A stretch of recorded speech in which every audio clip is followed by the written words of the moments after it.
Presentación de los libros, uno estará a cargo de Cristina Ambrosini, que creo que ya fue presentada y que no hace falta que la volvamos a presentar. Se trata del libro Tradiciones y Rupturas, Modulaciones Epistemológicas 4, el escenario argentino e iberoamericano, que es justamente el libro que surge del Congreso pasado. Bien. La presentación del segundo libro estará a cargo de Cecilia Porriu y se denomina Los nuevos rumbos de la ética. Vamos a pasar entonces a la presentación de los libros. En primer lugar, Cristina. Bueno, buenas tardes. Ya nos vimos varias veces. Vamos a destacar que existe el libro. Gracias. Existe el libro que corresponde a la compilación del Congreso anterior. En el caso anterior, que fue en el año 2016, 2016, el libro el Congreso se llamaba Tradiciones y Rupturas, o sea, era el cuarto Congreso, Tradiciones y Rupturas, el escenario argentino e iberoamericano. Es decir, el campo de preocupaciones no cambió, sigue siendo el mismo, e imagino que lo seguirá siendo en el futuro también, porque nos interesa pensar desde nuestra realidad, pensar un campo disciplinar, pero desde nuestra realidad situada. En esa oportunidad, que contamos también con el apoyo de ADUNLA, de FEDUN, habíamos contado con el apoyo también de la Embajada de España, que financió el viaje de Javier Echeverría, y la FEDUN y ADUNLA financiaron la visita de Mabel Bellocchio, que es una argentina, una compañera argentina que vive en México, y que la invitamos a participar de este congreso. El resultado de esas ponencias, primero tuvo un registro de audio y video que está actualmente en el canal Monbrú, que es el canal que lleva el nombre de Andrés Monbrú, pero que junta las producciones de nuestra maestría y en general de lo que hacemos también en el área de ética y en la Comisión de Ética de la Investigación, porque los participantes de estos ámbitos de trabajo somos prácticamente los mismos. También de nuestras investigaciones Amílcar Herrera. Todos esos trabajos tienen ese registro, en algunos casos, el Congreso también, y luego el libro. El libro realmente fue una cosa muy trabajosa que básicamente podemos decir que estuvo a cargo de Andrés Monbrú y Pablo Méndez, que somos los tres los compiladores, y las participaciones fueron agrupadas en distintas categorías. Entonces, algunas orientadas más al campo de la educación, de la epistemología, visto desde el lado de la educación, y entonces estaba el artículo de Héctor Palma, el artículo de Mabel Bellocchio, que es esta profesora que les digo, y el artículo de Cristina Ambrosini y Manuel Alonso, donde trabajamos también temas de inserción común de epistemología y biología. En este caso, revisando la figura del árbol de la vida de Darwin. En el caso de Mabel Bellocchio, la interdisciplinariedad original a la pedagógica didáctica, lo que se pierde en el camino, y la otra, límites y limitaciones de la epistemología, notas históricas, teóricas y pedagógicas, a cargo de Héctor Palma.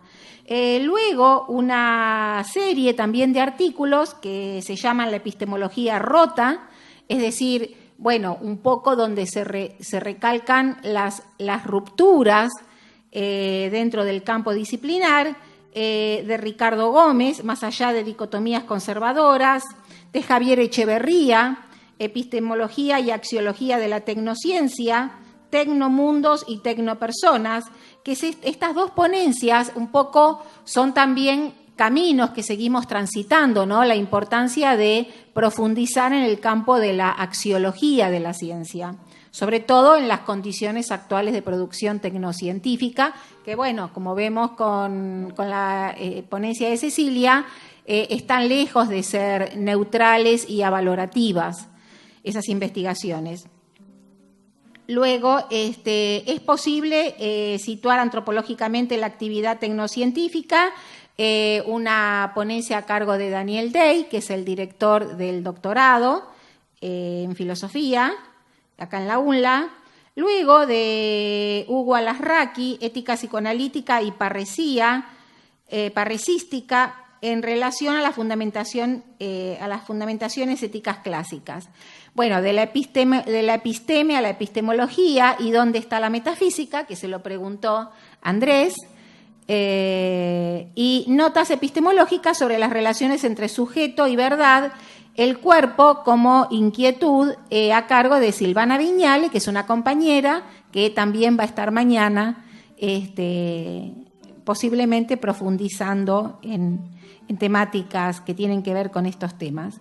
Luego, políticas públicas y políticas científicas, es decir, ya más visto desde el campo de la política científica, estas intervenciones, la de Pablo Méndez, la formación permanente como efecto adverso de las reformas neoliberales de gobierno para una nueva perspectiva crítica. Luego de Gastón Beraldi, que estuvo hoy con nosotros, Ciencia e Ideología, Ética y Política, la tradición como horizonte de sentido en la práctica científica, es decir, visto desde la hermenéutica, cómo impacta este tema de las tradiciones. Luego de Nélida Acosta Pereira, que estuvo antes con nosotros, acá también tuvo una intervención que en cierto modo se relaciona con el que tuvo hoy, que es SIM América, masas de hojaldres teóricos y rugosidades espaciales. Luego de Cecilia, prácticas científicas y nuevas tecnologías de la vida, la neutralidad en jaque, de Oriana, que estuvo antes que nosotros, tecnocracia, neoliberalismo y filosofía de la ciencia ante el postdesarrollo, y de María Teresa García Bravo, que estuvo esta mañana, estilos tecnológicos y paradigma científico, Oscar Barsaski, Thomas Kuhn y los papers. Finalmente, el último grupo de escritos es modulaciones metodológicas, de lo metodológico a lo político en la confrontación cualitativo-cuantitativo, elementos para una revisión crítica entre falsas antinomias, de Roxana Inoue, que Roxana Inoue, como ustedes saben, es nuestra epistemóloga de cabecera, y que este tema de la falsa dicotomía entre lo cuantitativo y lo cualitativo es un trabajo que ella tiene en extenso, pero que acá entonces hay un resultado concreto. Luego, de Hugo Spinelli, Marcio Alasraqui, Leonardo Federico y Jorge Aracaki, un panorama de los posgrados en Argentina, actores y dimensiones, reflexiones desde la praxis, donde dan cuenta de la praxis compleja del desarrollo de los posgrados y sobre todo en un área tan sensible como es el área de salud, que llevan adelante ellos. Luego, ruptura epistemológica y espacio-tiempo, de Jorge Martínez, un compañero, también una visión del grupo de la filosofía latinoamericana. Ruptura epistemológica y espacio-tiempo, una visión del grupo de la filosofía latinoamericana. Y finalmente de Alejandra Ojeda, que es la coordinadora del área de metodología para las carreras de grado, es decir, lo que está puesto en la universidad como una exigencia para las carreras de grado, que es el cursar metodología. Ella habló acerca de la experiencia del área de epistemología y metodología de la investigación de la Universidad Nacional de Lanús, diálogos y tensiones entre la perspectiva generalista y el campo disciplinar. Bueno, finalmente lo que queda por destacar es que el libro es un resultado, es un producto distinto a lo que fue estar en el Congreso y a lo que es el registro en videos, que junto con los otros congresos que también tienen su libro, está a la venta en la librería Rodolfo Walsh, y bueno, y que esperamos que sea de provecho para los interesados en estas disciplinas. Bueno.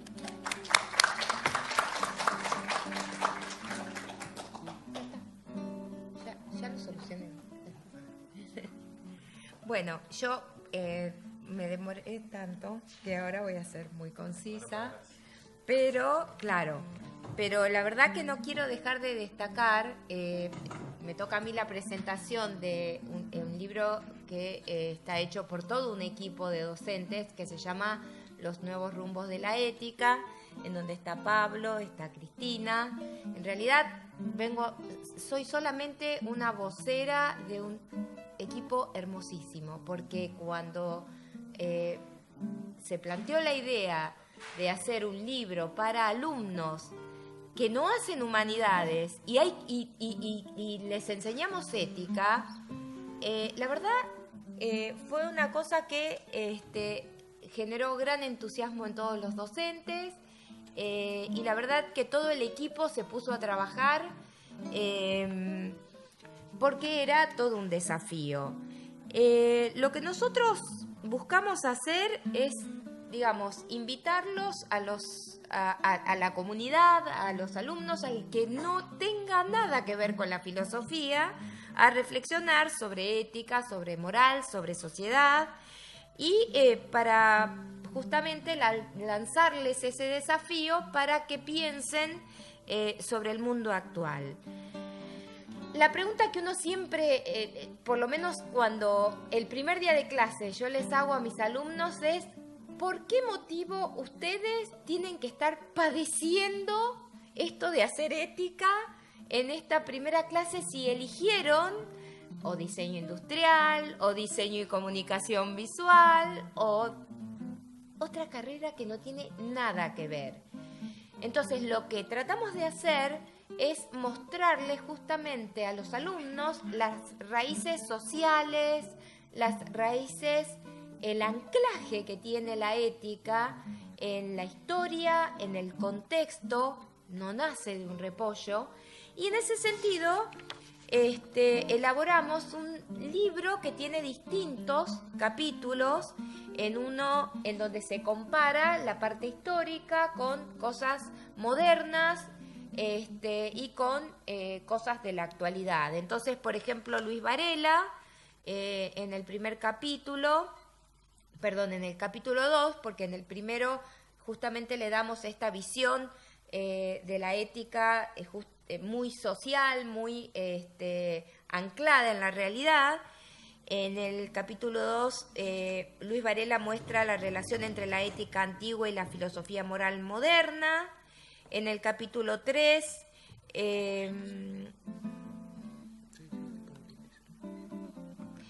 está dedicada a la exposición de la ética kantiana, está a cargo mío. Siempre les digo a los alumnos, no me odien a mí, Kant escribió esto, y después van a ver cómo van a poder disfrutar de la lectura de Kant. Justamente es un desafío.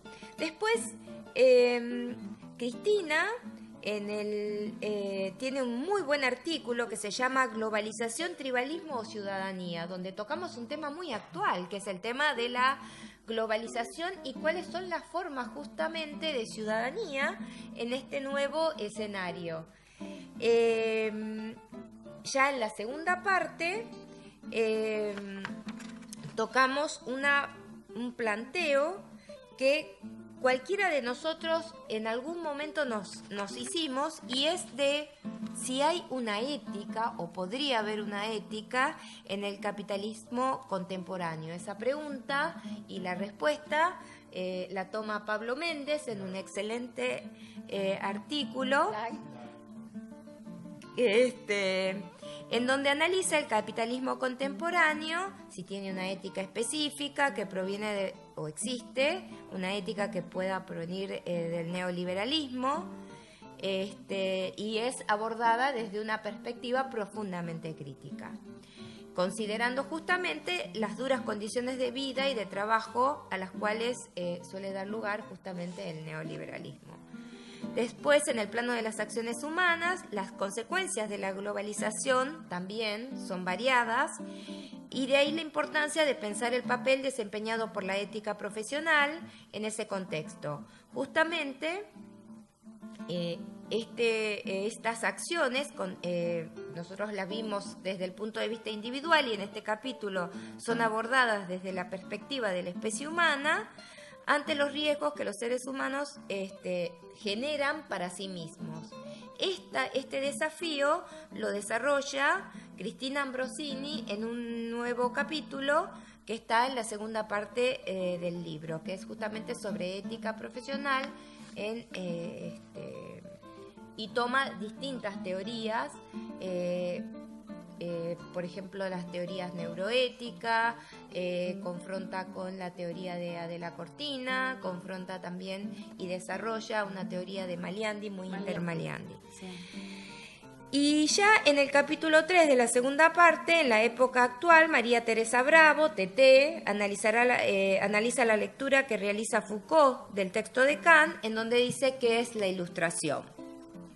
Presenta a un Kant en ese texto comprometido con el presente y a su filosofía como un pensamiento en la actualidad.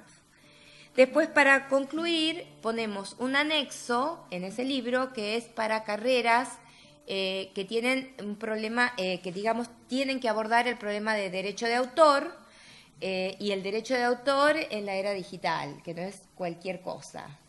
Y sacamos un prólogo de Enrique Chaparros, de un libro que se llama Monopolios Artificiales sobre Bienes Intangibles, y los ponemos como anexo para que también puedan debatirlo en carreras como diseño y comunicación visual, diseño industrial, audiovisión, que también están muy interesados en esos temas. Bueno, lo que queremos en definitiva es sistematizar las preguntas que ellos nos hacen y sistematizar también un poquito las respuestas, y más que nada instalar el debate para que ellos sean profundamente críticos de la realidad, críticos de lo que les decimos, y que tengan una mirada muy atenta para poder cuestionar y de paso transformar esta realidad y el presente actual dentro de lo que hay para transformar. Nada más.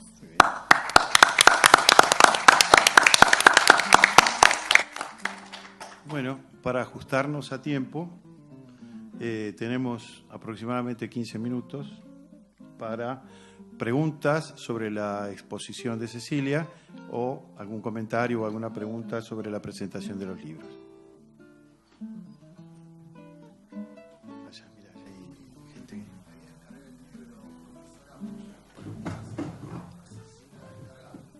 que... ¿Cómo? Sí, la tapa me la prometieron para en 2 días, pero está el libro. Está disponible. El libro está disponible en... perfecto, muy bien.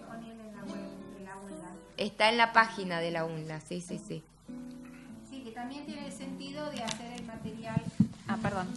Que también tiene el sentido de hacer el material accesible en un lugar oficial a los estudiantes, porque si no, o sea, cada vez más es necesario superar esa etapa precaria de las fotocopias y demás, y todo tiende a esto, a usar los entornos virtuales para facilitar el acceso de los materiales a los estudiantes, ¿no? Que me parece que eso es algo sobre lo que hay que avanzar cada vez más acá en la digitalización de libros, que son materiales de estudio para los alumnos, para evitarles las confusiones y los destratos que se dan a veces en el uso de fotocopiadoras.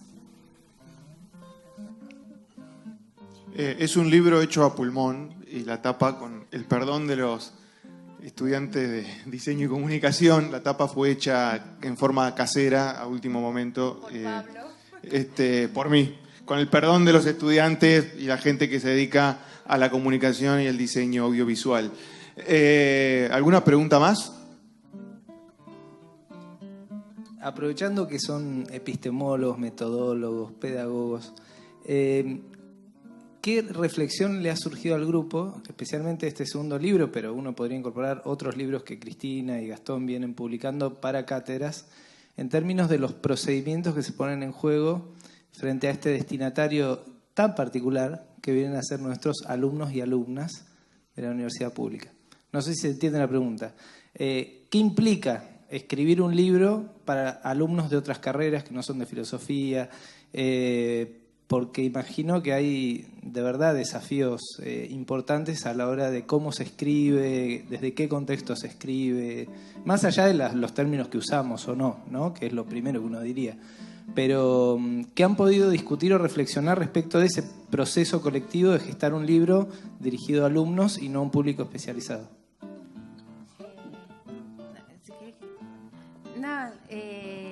No, yo lo que puedo decir de nuestra parte, de los libros que hemos escrito, que empecé escribiendo libros para CBC, o sea, para abordar epistemología para un alumno ingresante o que toma su primer contacto con la universidad. Y sin embargo, siempre lo hicimos desde el absoluto respeto, en el sentido de no querer de que no evadir el lenguaje, de usar un lenguaje que puede, por supuesto, que pueda captar un lector que se esfuerce a captarlo, no necesariamente tiene que ser una lectura, pero que no pierda el rigor disciplinar de la filosofía. Y lo que hacemos pie siempre es que el libro debe ser administrado, y debe ser administrado de maneras distintas según distintos niveles. Es decir, el libro que escribimos para un alumno inicial, ¿no? También está escrito para un posgrado. O sea, tiene que tener el mismo nivel primero de respeto hacia la propia disciplina, y segundo de rigurosidad en no distorsionar a los autores, o tratar en lo posible de no distorsionar a los autores que se está tratando. Es realmente un desafío, pero bueno, en todos estos años vemos que han sido materiales que funcionaron, ¿no? Pero no perder de vista la disciplina desde la que se está hablando. No olvidarnos que somos gente formada en filosofía, que desde ahí podemos llegar hacia otras disciplinas, pero sin perder la marca propia, ¿no? O sea, no resignando ese lugar, no queriendo resignar la rigurosidad en el tratamiento de los autores. Sí, ciertamente es un desafío, pero también lo es cuando hay que escribir cualquier material. Cualquier cosa que uno escribe, se escribe desde un intento de comunicación. No siempre se sabe bien cuál es el destinatario, pero bueno, es un poco... ¿Me permitís agregar algo, Cristina? ¿Cómo? No, acá soy yo. Ah, perdón. Acá estoy yo. Yo miraba para allá y no veía a nadie. Sí. No, hace, ya he perdido la cuenta, quizás 20, 25 años atrás, en un congreso, una joven había hecho una ponencia en la que había hablado del videoclip. Imagínense que el videoclip ya es algo bastante viejo. Imagínense ustedes que en aquel entonces recién empezaba a aparecer. Y un señor profesor de la Universidad de Buenos Aires preguntó qué cosa era el videoclip. Digo, yo quiero complementar esto que acaba de decir Cristina sobre la dificultad y los desafíos para escribir en un contexto educativo, en un contexto pedagógico didáctico. Es inaceptable que alguien que pretende transmitir un conocimiento ignore la cultura de aquellos a quienes se dirige.